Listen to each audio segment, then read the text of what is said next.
Assalamualaikum warahmatullahi wabarakatuh. Perkenalkan, nama saya Harbianto, NIM 21 20 10 30. Saya mahasiswa UCY jurusan manajemen. Di sini saya akan mewawancarai salah satu mahasiswa UPY. Sebelum lanjut ke sesi wawancara, saya ingin memperkenalkan narasumber saya. Kepada narasumber, saya persilakan. Oke. Assalamualaikum warahmatullahi wabarakatuh. Perkenalkan, nama saya Ali Mansur Monesa, asal Provinsi Maluku Kota Ambon, mahasiswa Universitas PGRI Yogyakarta, jurusan Pendidikan Bahasa dan Sastra Indonesia. Terima kasih Saudara Harbianto yang telah mengambil saya sebagai narasumber. Saya kembalikan. Terima kasih. Di sini saya akan bertanya sekitar Pancasila, Kanda. Yang pertama, pertanyaannya, jelaskan Pancasila secara bahasa. Pancasila secara bahasa,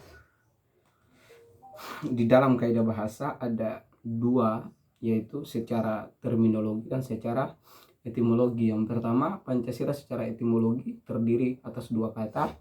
Pancasila secara terminologi atau secara definisi. Secara etimologi atau secara arti kata, Pancasila, panca yang artinya kekuatan dan sila yang artinya 5 sendi. Di dalam 5 sendi itu adalah 5 kekuatan, sehingga digabungkan menjadi Pancasila. Secara terminologi atau secara definisi, Pancasila merupakan dasar negara. Jadi kalau dipahami Pancasila secara bahasa, bahwasanya Pancasila adalah 5 kekuatan dasar negara Kesatuan Republik Indonesia. Oke, saya kembalikan. Terima kasih. Pertanyaan selanjutnya, menurut Kanda, Pancasila itu apa? Pancasila dari berbagai literatur yang kemudian menjadi sumber epistemologi kita, yang saya pahami bahwasanya Pancasila itu adalah dasar negara. Pancasila itu adalah salah satu filosofi daripada cita-cita bangsa. Pancasila merupakan kekuatan bangsa Indonesia yang memiliki 5 dasar yang menjadi satu kekuatan untuk mewujudkan orientasi daripada negara Kesatuan Republik Indonesia. Saya kembalikan. Terima kasih. Pertanyaan selanjutnya, sebutkan 5 dasar Pancasila tersebut. Yang pertama, 1. Ketuhanan yang Maha Esa. 2. Kemanusiaan yang adil dan beradab. 3. Persatuan Indonesia. 4. Kerakyatan yang dipimpin oleh hikmat kebijaksanaan dalam permusyawaratan perwakilan. Yang kelima adalah keadilan sosial bagi seluruh rakyat Indonesia. Saya kembalikan. Baik, pertanyaan selanjutnya, apakah Kakanda sepakat dasar negara kita adalah Pancasila? Secara literatur yang sudah saya konsumsi, melihat problematika terbentuknya bangsa ini dengan spirit sejarah, berbagai macam fenomena sejarah yang terjadi sebelum Indonesia merdeka, dijajah beberapa ratus tahun. Tapi para founding father kita dengan semangat kebangsaan, semangat nasionalisme, mereka mampu untuk kemudian mengkonsepkan satu gagasan istimewa yang hari ini kita kenal dengan Pancasila atau 5 kekuatan dasar. Di antaranya salah satunya dari gagasan-gagasan itu adalah Insinyur Soekarno dan Muhammad Yamin, dan kemudian ada teman-teman lain. Artinya kita sebagai generasi yang kemudian lahir di sudah masa keberapa ini, kita harus patut mengapresiasi dan menghargai para spirit, para founding father kita. Maka Pancasila secara filosofi, kalau kita kaji Pancasila secara mendalam, tujuan daripada Pancasila itu kalau memang baik, maka kita sepakat bahwasanya Pancasila sebagai dasar negara. Dan secara pengetahuan saya selama proses pembelajaran saya dari pendidikan sekolah dasar menengah pertama sampai menengah atas hingga perguruan tinggi, saya masih sepakat kalau Pancasila dijadikan sebagai salah satu dasar negara. Karena memang poin-poin dalam Pancasila itu semua berkaitan dengan tujuan negara yang kemudian itu berhubungan dengan kemauan setiap masyarakat Indonesia. Saya kembalikan.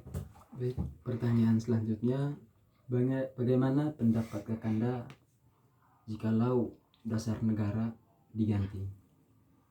Kalaupun Pancasila mau diubah dan tidak, itu kita harus melihat kembali bagaimana koridor perubahan itu. Di negara Indonesia sebagai negara hukum harus kembali pada konstitusi secara konstitusional untuk kemudian melihat apakah ada penjelasan terkait dengan Pancasila bisa diubah atau tidak. Kalau di dalam konstitusi menjelaskan diubah, berarti diubah, tapi ada prosedur pengubahannya. Yang tidak bisa diubah itu adalah pembukaan itu. Nah, tapi ketika Pancasila diubah atau tidak, ya saya kembalikan pada konstitusi, karena yang mengatur cara kita berkehidupan, cara kita bernegara secara konstitusional dalam suatu negara kesatuan Republik Indonesia adalah konstitusi. Maka untuk merubah dasar negara pun harus kembali pada konstitusi. Saya kembalikan. Baik. Pertanyaan selanjutnya, apa arti dari gambar Pancasila? Pancasila apa burung Garuda? Ya, burung Garuda maksudnya. Ya oke, ini penanya aja udah bingung ini. Burung Garuda itu secara filosofi, secara kajian semiotik, secara kajian tanda itu, burung Garuda melambangkan bahwasannya kebesaran bumi pertiwi. Warna emas pada burung Garuda melambangkan bahwa kekayaan sumber daya alam yang dimiliki oleh negara kesatuan Republik Indonesia, yang hari ini kita lihat berbagai macam tambang terjadi di mana-mana. Melambangkan kekayaan alam, ya, salah satunya emas. Dan kebesaran daripada burung Garuda adalah kebesaran bumi pertiwi. Burung Garuda pun dalam masa Hindu itu dipandang sebagai kendaraannya Dewa Wisnu, dan burung Garuda ini dianggap salah satu burung yang memang sangat berfaedah, sangat bermanfaat pada masa Hindu itu. Kemudian di dalam tubuh burung Garuda, jumlah sisiknya itu berhubungan dengan proklamasi kemerdekaan Indonesia 1945 itu ada pada jumlah sisik bagian dada dan sayap daripada tubuh burung Garuda itu sendiri.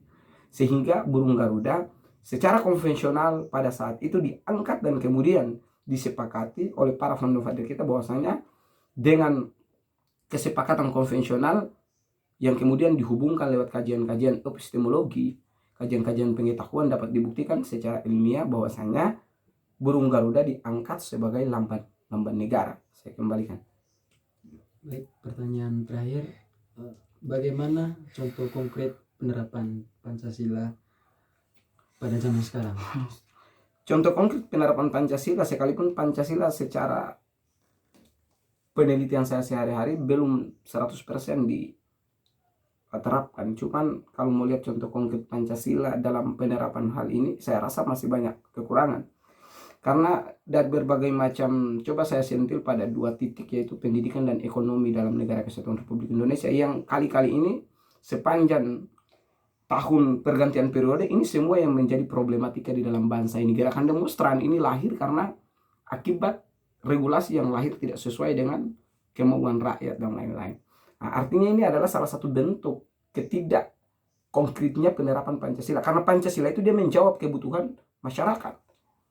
Nah, salah satunya di pendidikan, di mana Undang-Undang Dasar Alinea keempat bicara persoalan mencerdaskan kehidupan bangsa, salah satunya lembaga pendidikan itu adalah tanggung jawab pemerintah terhadap generasi di dalam satu negara.